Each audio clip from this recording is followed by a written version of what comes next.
All right, so today we're going somewhere a little different for this deep dive. Oh. Yeah, we're going to be looking at some elementary school math. Okay. But stick with me on this one. I think you'll find it interesting. Oh, yeah. I'm intrigued. Math isn't usually the most exciting topic, you know? Yeah, well, that's what makes this so cool. Our source material is this YouTube video transcript, and it's about a Ukrainian teacher who is finding a way to make learning math like a game. A game, huh? Yeah, like a choose-your-own-adventure. So instead of just staring at textbooks, these kids are going on quests. Exactly. And speaking of textbooks, the teacher actually uses the standard Ukrainian curriculum, which is this textbook called Rostok. Rostok. Yeah. I'm not familiar with that one. What's the approach like? So the transcript describes it as effective, but maybe a little bit dull. Okay. One example they give is this problem about calculating how much fabric a factory needs. Uh-huh. Not exactly like an adventure. Right.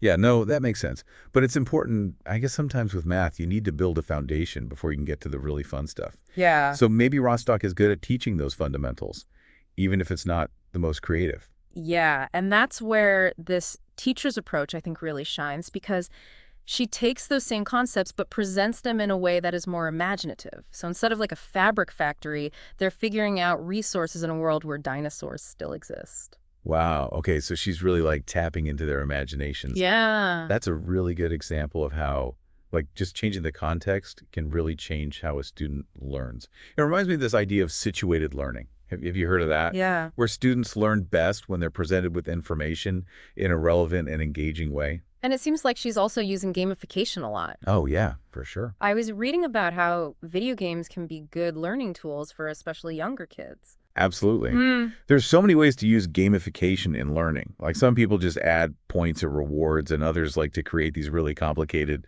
simulations. Yeah. But what's interesting about this teacher's approach is that she's using a narrative framework. It's almost like a role-playing game.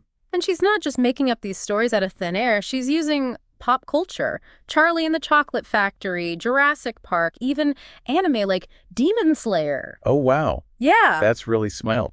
By using things that her students already know, she's kind of bridging the gap between what they're familiar with and then this new math stuff. Yeah. It reminds me of teachers who use popular music to teach poetry or history. Right. But I wonder, is there a risk that the pop culture stuff becomes more important than the actual math?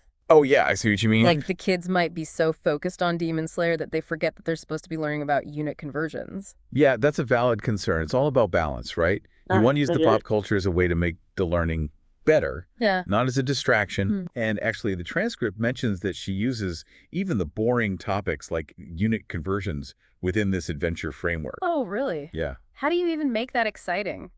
Converting meters to kilometers doesn't sound like a quest. Well, imagine you're on a mission to slay a demon, and you have to figure out how far you can travel with a limited amount of magic potion. Okay. Suddenly, those unit conversions matter a lot. Yeah, that makes it more interesting.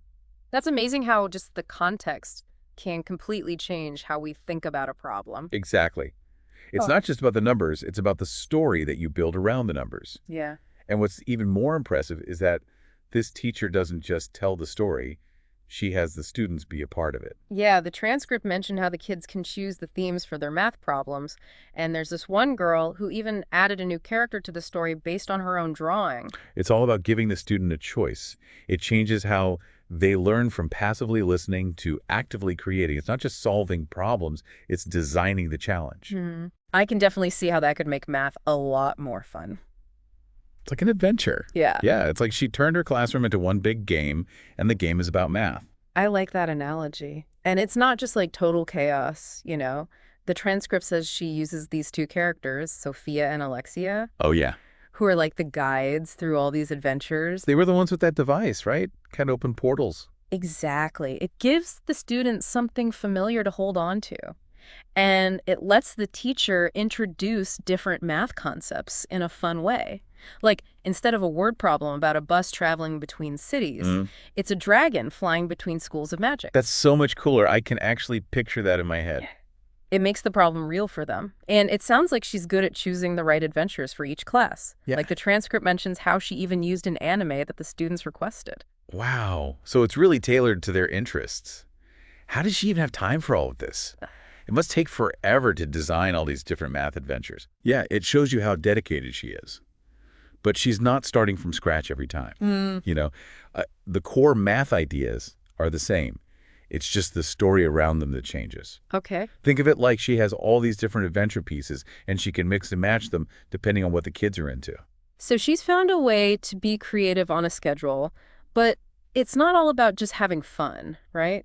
Oh, definitely not. The transcript also talks about how this approach actually helps the kids become better at math. Exactly. When you put math problems inside these exciting stories, it makes the students think harder and be more creative. And they start to see how math connects to other things. It's like those escape rooms. Everyone loves those. Uh-huh. You have to use logic and teamwork to solve puzzles and get out, except in this case, the escape room is a world with dinosaurs, and the puzzles are about fractions. That's such a good comparison. Yeah. And just like with those escape rooms, it's not just about getting the answer. It's about figuring things out and the excitement of solving something challenging. And then feeling good when you use what you've learned to solve a problem. I have to admit, I kind of wish math had been this interesting when I was a kid. I think a lot of people probably feel that way. Yeah. But it's never too late to learn something new, right? Yeah. Maybe this deep dive will inspire some of our listeners to go on their own math adventures. And speaking of adventures, the transcript said that this teacher is actually inviting people to join her course online. Really? Yeah, it's really cool. Online learning is making it possible for anyone to have these amazing educational experiences. That's true. It's definitely making education more accessible. Right. But there's some downsides too, like how do we know if the quality is good? And some people learn better when they're actually in a classroom with other people. Yeah, that's a good point. Technology can be good or bad. It depends on how we use it. But in this case, it seems like this teacher is using it to share her love of math with everyone. And that's a good thing. Yeah, it really shows you that anyone can be a great teacher. You don't need a lot of fancy resources, just a passion for teaching. Exactly. And it sounds like she's really embraced technology too. Oh, yeah. How so? Well, the transcript mentioned her using AI in her lessons, like having the students use AI to generate images. AI in elementary school? That's pretty wild. I know, right? It's not just about being trendy, though. Okay. By using AI, even in a simple way, it helps the kids understand the technology, and it also helps them develop their problem-solving skills.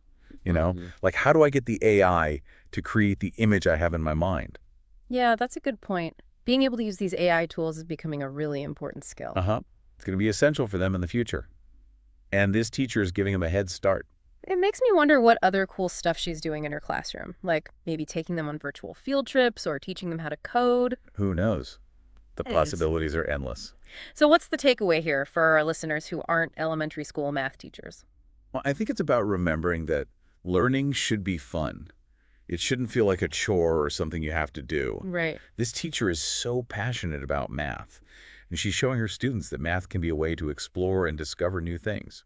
So it's not about memorizing formulas and passing tests. Right. It's about being curious and enjoying the process of learning. So to wrap up this deep dive, we have a challenge for our listeners. Okay. What would your ideal math adventure look like? What problems would you want to solve? Maybe you'd want to design a sustainable city or crack a secret code or even explore the math behind music. Let your imagination run wild. You might just inspire the next generation of mathematicians. And on that note, we'll see you all next time for another deep dive.